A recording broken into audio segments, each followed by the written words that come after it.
Good morning বন্ধুরা। সকাল থেকে কারেন্ট নেই, অনেকক্ষণ থেকে কারেন্ট চলে গেছে, ট্রান্সফর্মার বাস্ট হয়ে গেছে মনে হয়। কালকে রাতেও খুব ডিস্টার্ব করেছে কারেন্টে, কিন্তু এখন দেখছি এত ডিস্টার্ব হচ্ছে সে কি আর বলবো। তো সকালবেলা উঠেছি, কাশি হচ্ছে প্রচণ্ড, বাকুমেরও কাশি, ওই জন্য দেখো চা করেছি। এই যে চাটা দেখাবো, তার আগেই বরমশাই খপাত করে 1 কাপ চা তুলে নিয়েছে আগে থেকেই। ওর খুব তাড়া, মানে খাওয়ার জিনিস দিলে সাথে সাথে তুলে নিয়ে খেতে শুরু করে দেয়, আগে ওয়েট করতে পারে না ভিডিও টিডিওর জন্য। যাই হোক, সবই ভালো লাগে যদি বাচ্চা কাচ্চার শরীর ভালো থাকে। হাসছি ঠিকই, কিন্তু শরীরটা আমারও খুব খারাপ, আর ওর কাশিটা কমলে মনটা একটু শান্তি লাগে। কবে যে কমবে জানি না, ওষুধ তো খাচ্ছে, দেখা যাক কী হয়। তো ভিডিওটা স্কিপ না করে পুরোটা দেখতে থাকো। অনেকক্ষণই স্নান টান কমপ্লিট হয়ে গেছে, তো চলো দেখাই তোমাদের কি কি রান্না করেছি। তো দেখো, এখানে করেছি ভাত, এখানে রয়েছে ডাল, সকালে করেছিলাম ডিমের অমলেট দিয়ে খাওয়া হয়েছে, আর এখানে করেছি একটুখানি লাউ ঘন্ট। কিছুই দিইনি এর মধ্যে, জাস্ট নুন হলুদ দিয়ে করেছি, আর কিছুই দিইনি, 5 ফোড়ন দিয়ে। আর এখানে করেছি জ্যান্ত রুই মাছের ঝোল।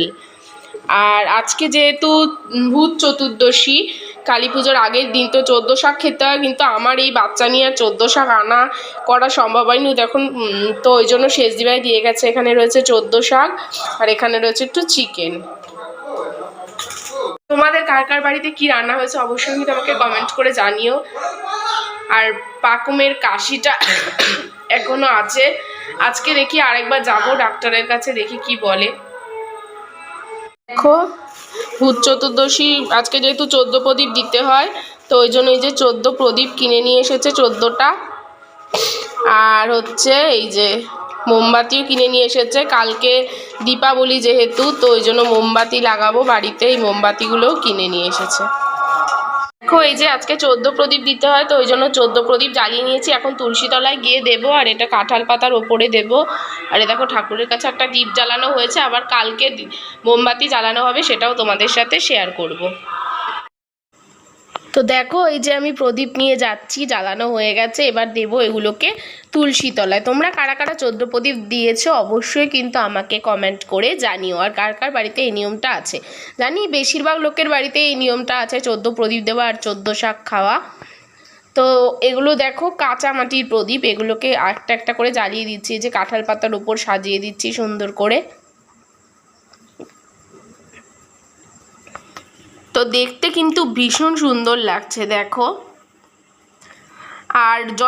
আর এখন কত রকমের লাইটিং বেরিয়েছে, আলো বেরিয়েছে, কিন্তু এই যে প্রদীপ বা মোমবাতির আলো, সেগুলো কিন্তু অসাধারণ লাগে দেখতে।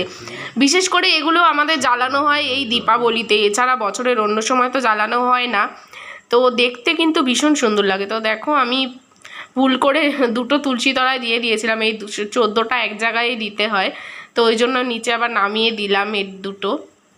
আগেরবারও তাই দিয়েছিলাম, এবার ভুলে গেছি, মাথা থেকে বেরিয়ে গেছিলো, তো ওই জন্য আবার দেখো নিচে নামিয়ে দিয়েছি। এখানে 14টা প্রদীপ সুন্দর করে সাজিয়ে দিচ্ছে, আমি দিয়েছি। তারপরে আমার প্রদীপগুলো দেওয়া হয়ে গেলে তারপরে দেবে হচ্ছে শাশুড়ি মা।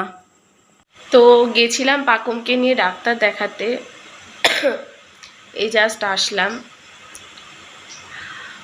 পাকুম এখন ওষুধ খাচ্ছে, ওর বাবা খাইয়ে দিচ্ছে। ভিডিওটা এখানেই শেষ করছি। সবাই ভালো থেকো, সুস্থ থেকো, সাবধানে থেকো। দেখা হবে পরের একটা ব্লগে।